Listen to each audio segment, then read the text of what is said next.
আমাদের একটা ইচ্ছার জায়গা ছিল যে আমরা একটা অন্তর্বর্তীকালীন জাতীয় সরকার গঠন করব, যেটা আরো শক্তিশালী এবং আরো অন্তর্ভুক্তিমূলক হবে। কিন্তু দুঃখজনকভাবে আমাদের প্রধান রাজনৈতিক দলগুলোর অনিচ্ছা এবং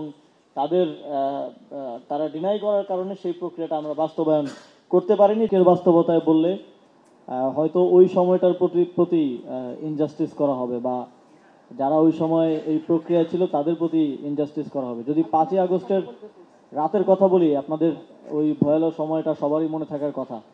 সে সময় আমরা শুনছি যে দেশে বিভিন্ন জায়গায় বিদ্রোহের কথা শোনা যাচ্ছিল, বিভিন্ন জায়গায় কুয়ের কথা শোনা যাচ্ছিল, রাজারবাগে গুলির কথা শোনা যাচ্ছিল।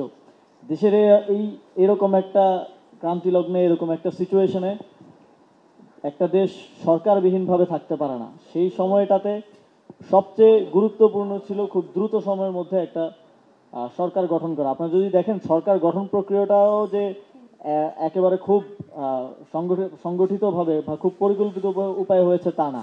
আমাদের একটা ফেসবুক পোস্টের মাধ্যমে ডক্টর মোহাম্মদ ইউনূস উপদেষ্টা ঘোষণা করা হয়েছিল, যদি আপনাদের মনে থাকে, এবং তারপরে সেটা বঙ্গভবনে রেটিফাই করা হয়েছিল, এবং আমাদের রাজনৈতিক দলগুলো এই জায়গায় একমত হয়েছিল যে একটা অন্তর্বর্তীকালীন সরকার হবে এবং সেটা সাংবিধানিক ধারাবাহিকতা রক্ষা করে হতে হবে।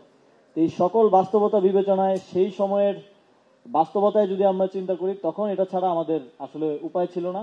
এবং আমরা যদি সরকারবিহীন এই দেশকে রাখতাম, আপনারা তখন এমনও খবর আমরা শুনেছি যে বিভিন্ন জায়গায় সীমান্তবর্তী এলাকায় সৈন্য সমাবেশও ঘটছে, বা এরকম গুজব কিংবা বাস্তব অনেক কিছুই হাজির ছিল।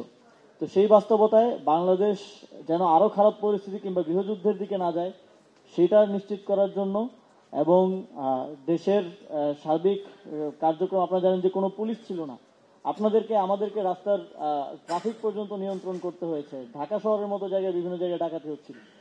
তখন দেশকে একটা আরো অন্ধকারে নিমজ্জিত হওয়া থেকে রক্ষা করার জন্য খুব দ্রুত সময়ের মধ্যে অন্তর্বর্তীকালীন সরকার গঠন করতে হয়েছে। এবং সেক্ষেত্রে যে স্টেক হোল্ডাররা আছেন, গণঅভ্যুত্থানের নেতৃত্ব, বিভিন্ন রাজনৈতিক দলের নেতৃত্ব, সিভিল সোসাইটি, সবার সাথে কথা বলে সরকার গঠন করতে হয়েছে।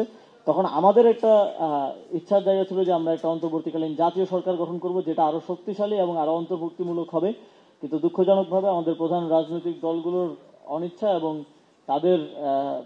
তারা ডিনাই করার কারণে সেই প্রক্রিয়াটা আমরা বাস্তবায়ন করতে পারিনি, যে কারণে রাজনৈতিক অংশগ্রহণটা এই সরকারে ছিল না। এই সরকারটা সিভিল সোসাইটি, স্টুডেন্ট এবং সমাজের অন্যান্য স্টেক হোল্ডারদেরকে নিয়ে গঠন করতে হয়েছিল।